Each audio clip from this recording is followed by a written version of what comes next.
leaving the safe area.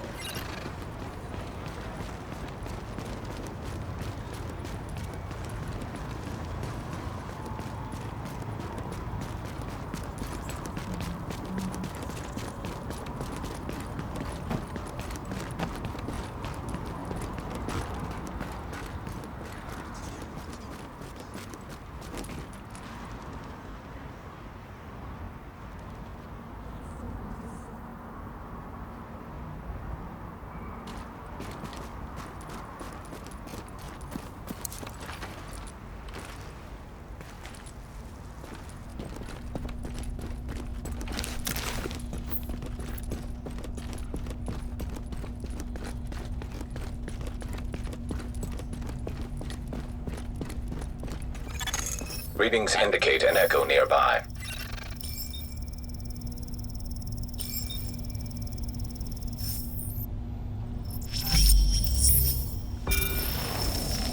Well, here I am, Aaron Keener, the First Wave's prodigal son. Normally I'd do this face-to-face, but I'm not 100% sure which way you'll jump. You act one way when Ms. Lau is watching, and another way entirely when you're off the leash. That's an interesting contradiction. You see, I think that deep down, you get it. You know, the old rules, laws, governments, those things died on Black Friday. But the feral PMCs, the convicts, the ones smart enough and good enough to take what they need, they'll survive. Me? I'm gonna prosper. Oh, you could too, but you took an oath, right? You got a duty.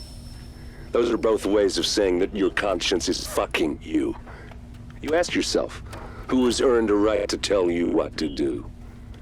Do you know how many agents died to hold the Dark Zone just for the brass to give up and put a wall around it?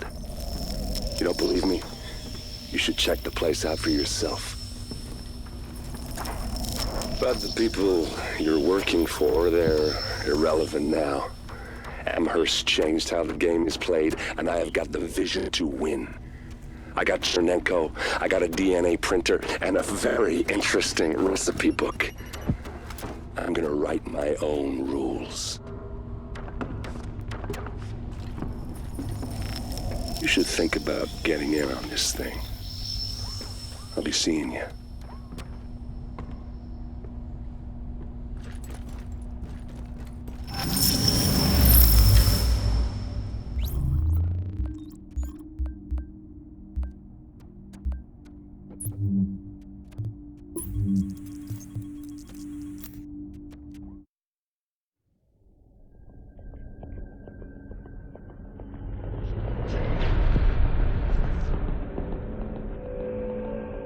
What you're looking at is the smallpox virus, one of the deadliest pathogens on the planet.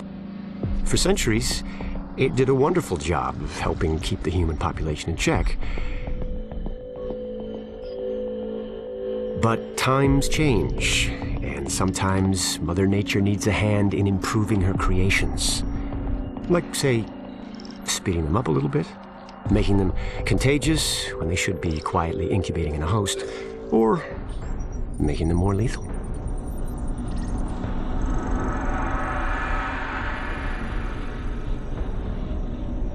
I didn't come up with the approach on my own. My friend Vitaly is one of the pioneers in the field, and the idea has been around for years. Genome as data. You see, once we digitized DNA, we made it infinitely mutable. We could do 1,000 virtual variations in the time it used to take to grow a 1 lab-grade generation of pathogens.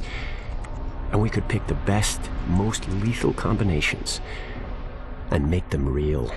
That's how you make a killer virus, you see. Mix in genetic code from other diseases, and you move the sliders all the way up on lethality and virulence. The goal was a 90% mortality rate. I'm not sure my green poison is going to quite hit that, but honestly, that's just details. As long as most of humanity goes, the Earth stands a fighting chance. Technically, technology is what's killing the planet. But that's not really the case. It's the greed that drives the technology. But a funny thing happened on the way to $100 genome maps and 3D printed plastic toys. someone figured out those technologies could be repurposed, modified for the greater good. Me. Now, my virus is going to do what nature's always done. Decide who lives and who dies. And if nature decides I die, then I die. If nothing else, I'll have a lot of company. Natural selection at its finest, helped along by a little unnatural genetic manipulation. It's all data, really. Life's just a method of processing it. The same way I processed the smallpox genome on my laptop. And who's to say that wasn't the plan all along? If, by some miracle, you survive green poison, then nature's decided you deserve to live. The rest of us shouldn't and won't. Godspeed. I'll see you in hell.